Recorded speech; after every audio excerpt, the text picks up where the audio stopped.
Hello, good morning, जोहार। मैं संजय और आप देख रहे हैं न्यूज़ झारखंड। चलिए जानते हैं आज के मुख्य 25 बड़ी खबरों को।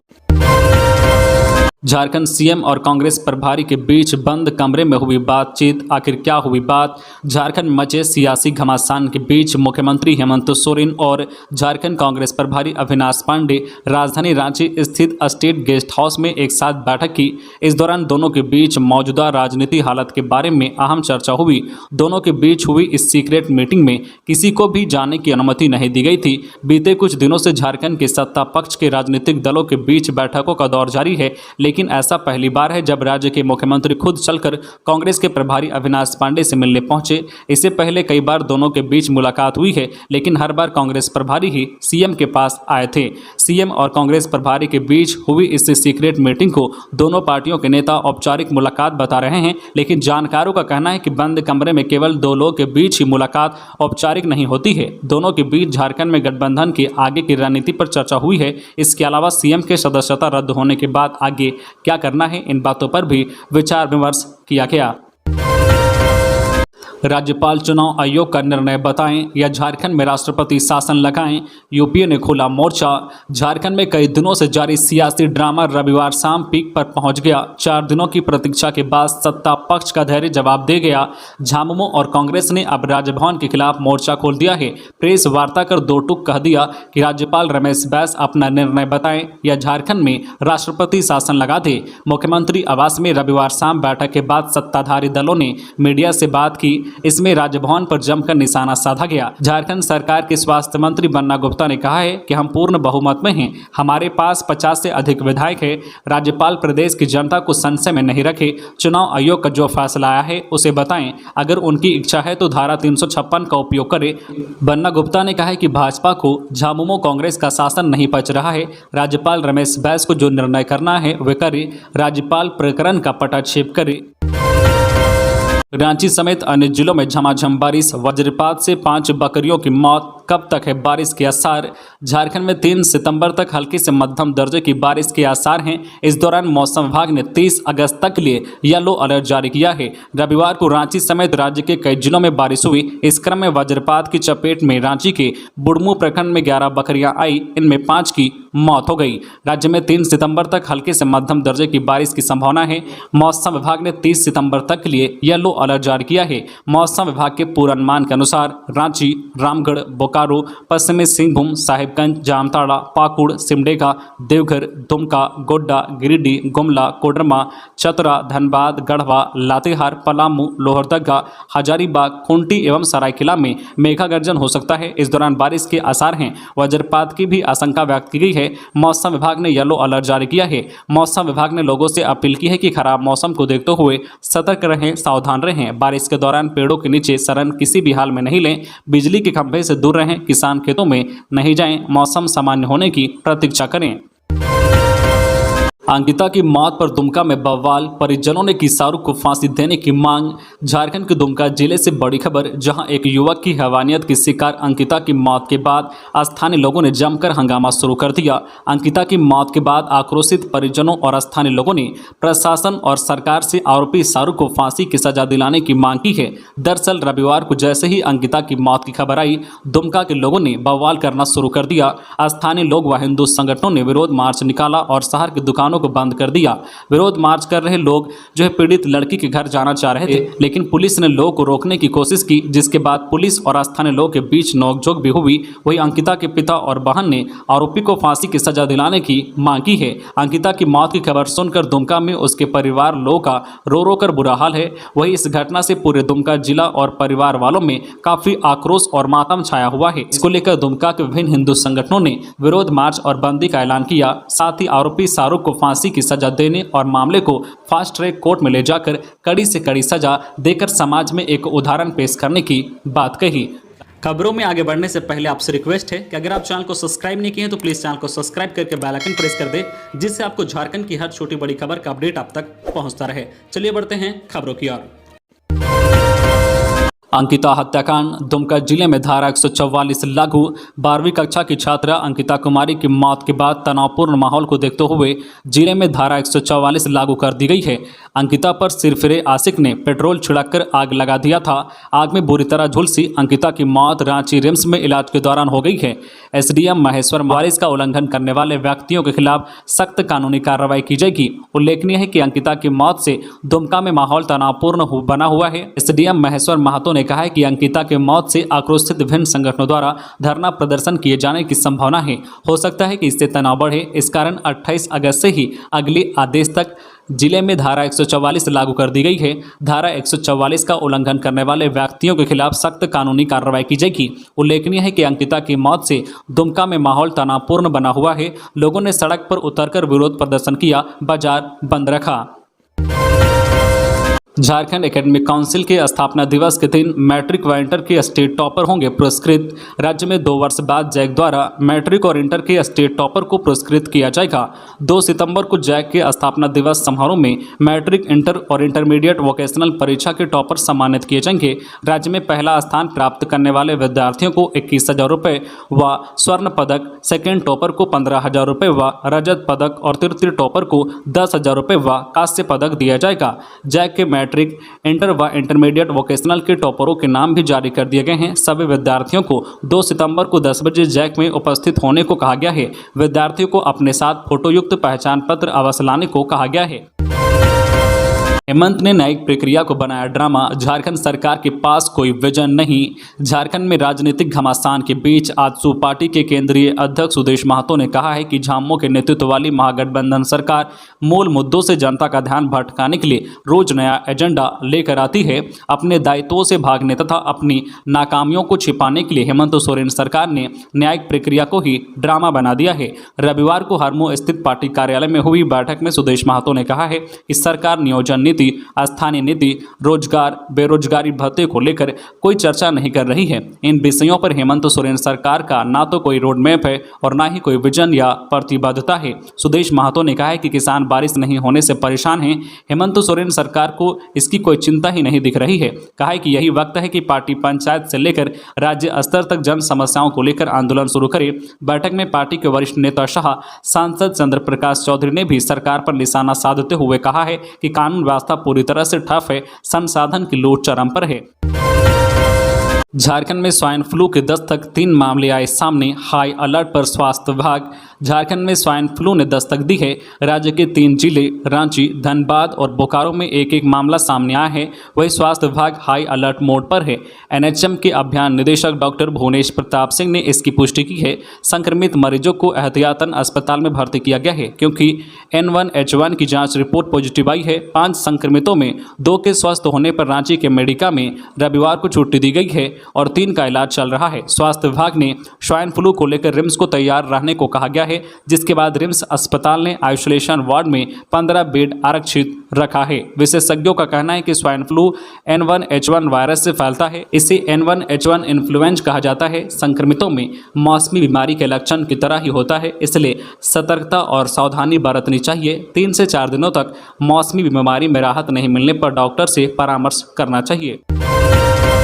हेमंत सोरेन अक्षम मुख्यमंत्री।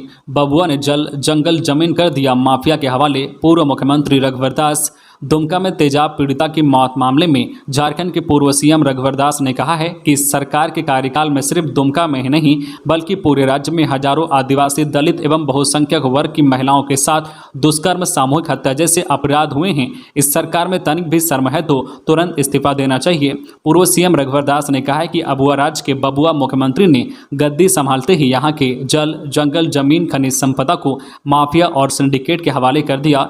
हेमंत अक्षम सीएम हैं, उन्हें 1 मिनट भी पद पर रहने का हक नहीं है। रघुवर दास धनबाद के गोविंदपुर में भाजपा अनुसूचित जाति मोर्चा के 3 दिवसीय प्रशिक्षण शिविर समापन समारोह में शामिल होने धनबाद पहुंचे थे। इसी दौरान उन्होंने मीडिया से बातचीत की।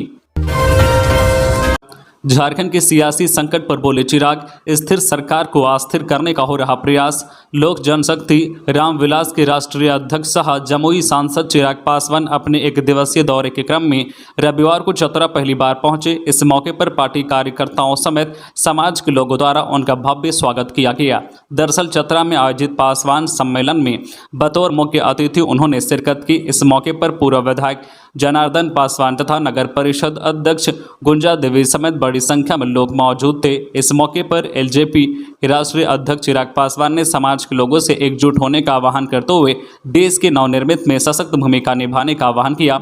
इसके साथ ही उन्होंने अपने समाज के लोगों से अपील करते हुए कहा है कि अधिक से अधिक लोग अब आगे आकर अपनी राजनीतिक भागीदारी का हिस्सा बनकर देश सेवा के लिए समर्पण भावना से काम करें। वहीं झारखंड के सियासी संकट पर उन्होंने कहा है कि स्थिर सरकार को अस्थिर करने का प्रयास किया जा रहा है। लुइस मरांडी ने हेमंत सरकार में कानून व्यवस्था बताया फेल, कहा ठगा सा महसूस कर रही है संथाल की जनता। गिरिडीह के मधुबन में भाजपा प्रदेश प्रशिक्षण शिविर चल रहा है।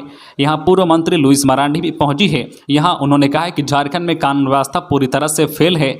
वहीं जब उनसे राज्य की ताजा हालत और संथाल, दुमका और बरहेट विधानसभा से जुड़ा सवाल पूछा गया, उन्होंने कहा है कि हेमंत सोरेन की सरकार ने लोगों की उम्मीदों पर पानी फेर दिया है। जनता परेशान है। संथाल परगना की जनता तो ठगा हुआ महसूस कर रही है। उन्होंने कहा है कि झारखंड मुक्ति मोर्चा झूठ बोलकर वोट लेती है। जेएमएम की कार्यशैली को जनता समझ चुकी है। लुइस मरांडी ने दुमका की बेटी अंकिता की मौत पर गहरी संवेदना व्यक्त की है। उन्होंने ट्वीट किया है और अंकिता की मौत के दोषी को फास्ट ट्रैक कोर्ट में सजा दिलवाने की मांग की है। ट्वीट पर उन्होंने लिखा है कि अंकिता को जला देना और उसकी मौत हो जाना यह बताता है कि राज्य में कानून व्यवस्था नाम की कोई चीज नहीं है। 36वें नेशनल गेम्स के लिए झारखंड तीरंदाजी टीम में चाईबासा की 2 तीरंदाज अस्त्रिता बिरोली और विजय धानवा का हुआ चयन। 36वें नेशनल गेम्स के लिए झारखंड तीरंदाजी टीम में तुरतुंग तीरंदाजी प्रशिक्षण केंद्र सिकुरसाई चाईबासा की 2 तीरंदाज अस्त्रिता बिरोली और विजय धानवा का चयन हुआ है। गुजरात के अहमदाबाद में 27 सितंबर से 10 अक्टूबर 2022 तक होने वाली 36वें नेशनल गेम्स में झारखंड तीरंदाजी टीम का प्रतिनिधित्व करेंगे। ऐसे गेम को भारत देश का मिनी ओलंपिक कहा जाता है। इस गेम के पदक विजेताओं को झारखंड सरकार सीधी नियुक्ति के तौर पर नौकरी देती है, इसलिए यह खेल खिलाड़ियों के लिए अति महत्वपूर्ण माना गया है। झारखंड में कर्मा पूजा की तैयारी, झूमर पर थिरकेंगे पांव, ऐसे मनेगा कर्मा महोत्सव। झारखंड की क्षेत्रीय लोक कला एवं सांस्कृतिक त्योहारों के प्रति लोगों में जागरूकता लाने की मुहिम शुरू कर दी गई है। इसे लेकर झारखंड की संस्कृति व प्राकृतिक आधारित पर्व कर्मा को मनाए जाने को लेकर झारखंडी भाषा खतियान संघर्ष समिति के द्वारा तैयारी की जा रही है। इसे लेकर बैठक के माध्यम से आने वाले दिनों में कर्मा पर्व को सामूहिक रूप से मनाया जाएगा। 1 सितंबर को बगोदर स्टेडियम में कर्मा महोत्सव मनाया जाएगा। बेहतर प्रदर्शन करने वाली टोली को समिति की ओर से सम्मानित किया जाएगा। इग्नू में नामांकन की अंतिम तिथि 9 सितंबर। Indira Gandhi national open university IGNOU में जुलाई 2022 सत्र के लिए द्वितीय एवं तृतीय वर्ष के विद्यार्थियों के लिए पंजीकरण तथा नए सत्र के विद्यार्थियों के लिए नामांकन की अंतिम तिथि 25 अगस्त से बढ़कर 9 सितंबर 2022 कर दी गई है। अब वंचित विद्यार्थी अपना नामांकन या पंजीकरण विस्तारित तिथि तक करा सकते हैं। यह जानकारी करीम सिटी कॉलेज जमशेदपुर इग्नू अध्ययन केंद्र के समन्वयक डॉक्टर SN यहिया इब्राहिम ने दी है। उन्होंने बताया है कि विद्यार्थी अपने घर से ऑनलाइन पंजीकरण कर सकते हैं। इस संबंध में अधिक जानकारी के लिए विद्यार्थी अध्ययन केंद्र से संपर्क कर सकते हैं। चौपारण चेक पोस्ट से अवैध कोयला लदा वाहन जब्त, वाहन चालक गिरफ्तार, भेजा गया जेल। हजारीबाग के चौपारण प्रखंड के GT road Chordaha check post पर रविवार को अवैध कोयला लदा एक ट्रक जब्त किया गया। इस संबंध में थाना प्रभारी शंभुनंद ईश्वर ने बताया कि पुलिस अधीक्षक हजारीबाग को गुप्त सूचना मिली कि चौपारण के रास्ते कोयला तस्करों के द्वारा अवैध कोयला तस्करी कर बिहार ले जाया जा रहा है। सूचना के आधार पर चेक पोस्ट पर तैनात पुलिसकर्मी ने वाहन को रोककर जाँच की। इस बीच चालक व खलासी मौका देखकर फरार हो गया। हालांकि उन्हें तुरंत पकड़ लिया गया। पूछताछ करने पर पता चला कि चालक पास के कसियाडी गांव का राजेश साव है। थाना प्रभारी ने अवैध कोयला वाहन और चालक के रूप में राजेश साव पर मामला दर्ज कर लिया है। राजेश को न्यायिक हिरासत में हजारीबाग भेज दिया। हजारीबाग में श्री गणेश महोत्सव की तैयारी जोरों पर, भक्तों में उत्साह। गणेश महोत्सव को लेकर भक्त काफ़ी उत्साहित हैं। इससे लेकर तैयारी जोरों पर है। बुढ़वा महादेव में भी इसकी तैयारी की जा रही है। बुढ़वा महादेव गणेश पूजा समिति जाबाज क्लब ने इसकी जानकारी दी है। क्लब के सदस्य गोलू कुमार ने बताया कि महाराष्ट्र की तर्ज पर हजारीबाग में 31 अगस्त से 4 दिवसीय श्री गणेश का शुभारंभ होगा। 3 सितंबर को बुढ़वा महादेव से पूरे शहर में शोभा यात्रा निकाली जाएगी। इसे लेकर एक दंत की आकर्षक प्रतिमा बनाई जा रही है। कहा है कि बुढ़वा महादेव परिसर में दुर्गा मंदिर के निकट गणपति पूजन किया जाएगा। इस क्लब के अध्यक्ष पवन कुमार गुप्ता ने बताया है कि वर्ष 2015 से समिति की ओर से गणपति पूजन किया जा रहा है। माओवादियों के चकरबंधा इलाके में मची भगदड़, तलाश रहे खास जाति वर्ग के कमांडर। प्रतिबंधित नक्सली संगठन भाकपा माओवादी पलामू के चकरबंधा से झारखंड बिहार सीमा इलाके में अपनी गतिविधि का संचालन करते थे, लेकिन पिछले 1.5 महीने में माओवादियों को बड़ा नुकसान हुआ है। माओवादियों के टॉप कमांडर संदीप यादव की बीमारी से मौत हो चुकी है, जबकि चकरबंधा के इलाके में सुरक्षा बलों का कब्जा हो गया है। संदीप की मौत के बाद चकरबंधा के इलाके में भगदड़ मची हुई है। इसका खुलासा गिरफ्तार माओवादी रविंद्र मेहता ने किया है। 5 लाख रुपए के इनामी माओवादी रविंद्र मेहता उर्फ छोटा व्यास को गढ़वा पुलिस ने गिरफ्तार किया है। रविंद्र मेहता उर्फ छोटा व्यास ने पूछताछ के दौरान सुरक्षा एजेंसियों को कई बड़ी जानकारी दी है। पुरातत्व विभाग ने गुमला के टांगीनाथ धाम का किया निरीक्षण। बोले, पुरातात्विक धरोहर रखे जाएंगे सुरक्षित। भारतीय पुरातत्व सर्वेक्षण की उत्खनन शाखा पटना की टीम ने गुमला जिले के डुमरी प्रखंड स्थित बाबा टांगीनाथ धाम पुरातात्विक स्थल का निरीक्षण किया। निरीक्षण के उपरांत उत्खनन शाखा पटना के अधीक्षक पुरातात्विक डॉक्टर राजेंद्र देहुरी ने पुरातात्विक स्थल की ऐतिहासिकता और उपलब्ध प्रमाणों तथा अवशेषों को देखकर प्रसन्नता व्यक्त की। इस क्षेत्र की महत्वपूर्ण ऐतिहासिक धरोहर के संबंध में व्याख्यात व महत्वपूर्ण बताया। उन्होंने कहा है कि टीम का उद्देश्य बाबा टांगीनाथ धाम के आसपास स्थित अन्य पुरातात्विक महत्व के स्थल एवं स्मारकों को चिन्हित कर भविष्य की कार्ययोजना बनाना है। शिकारियों सावधान, बेतला नेशनल पार्क में अब 7 लेयर सिक्योरिटी से बच नहीं पाओगे। लातेहार जिले के बेतला नेशनल पार्क के जंगलों और जानवरों को नुकसान पहुंचाने वालों की अब खैर नहीं। मानसून के दौरान वर्तमान समय में वन प्रबंधन अपराधियों पर लगाम कसने की बड़ी मुहिम चला रहा है। आधुनिक तकनीक का उपयोग करते हुए सुरक्षा व्यवस्था इतनी सख्त कर दी गई है कि अपराधियों का बचना नामुमकिन है। जंगल में घुसते ही अपराधी सलाखों के पीछे नजर आने लगेंगे। National tiger conservation authority NTCA की गाइडलाइन व वरीय पदाधिकारियों के निर्देश पर बेतला नेशनल पार्क में 7 स्तरीय सुरक्षा व्यवस्था लागू कर दी गई है। बेतला नेशनल पार्क में एक और जहां 24 घंटे जंगल के अंदर बने टावर पर रिटायर्ड मिलिट्री फोर्स के जवानों के नेतृत्व में 5 ट्रेकर गार्ड सुरक्षा में जुटे हैं, वहीं सर्विलांस सिस्टम के जरिए जो रिकॉर्डिंग के साथ लाइव जंगल के कोने कोने पर नजर रखी जा रही है। अलग अलग महत्वपूर्ण जगहों पर 360 डिग्री कोण पर घूमने वाले कैमरे लगाए गए हैं, जिसके माध्यम से कंट्रोल रूम से ही सभी गतिविधियों की लाइव जानकारी उपलब्ध हो रही है। बोकारो के हजारी गांव में वज्रपात से एक युवक की हुई मौत। बोकारो जिला अंतर्गत हजारी गांव में वज्रपात गिरने से एक युवक की मौत हो गई। मृतक विशांत 19 वर्षीय अन्य युवकों के साथ बारिश में फुटबॉल मैच खेल रहा था। इसी बीच वज्रपात गिरने से विशांत गंभीर रूप से घायल हो गया। तत्काल अन्य युवक उसे निजी अस्पताल ले गए, जहाँ चिकित्सकों ने उसे मृत घोषित कर दिया। तो ये थी आज की झारखंड की टॉप बड़ी खबरें। इसी तरह झारखंड की हर छोटी बड़ी खबर देखने के लिए आप हमारे चैनल न्यूज झारखंड चैनल को सब्सक्राइब करके बेल आइकन प्रेस कर दीजिए, जिससे आपको झारखंड की हर छोटी बड़ी खबर का अपडेट आप तक पहुंचता रहे। तो आज के लिए बस इतना ही, हमें दीजिए इजाजत, फिर मिलते हैं नेक्स्ट न्यूज में।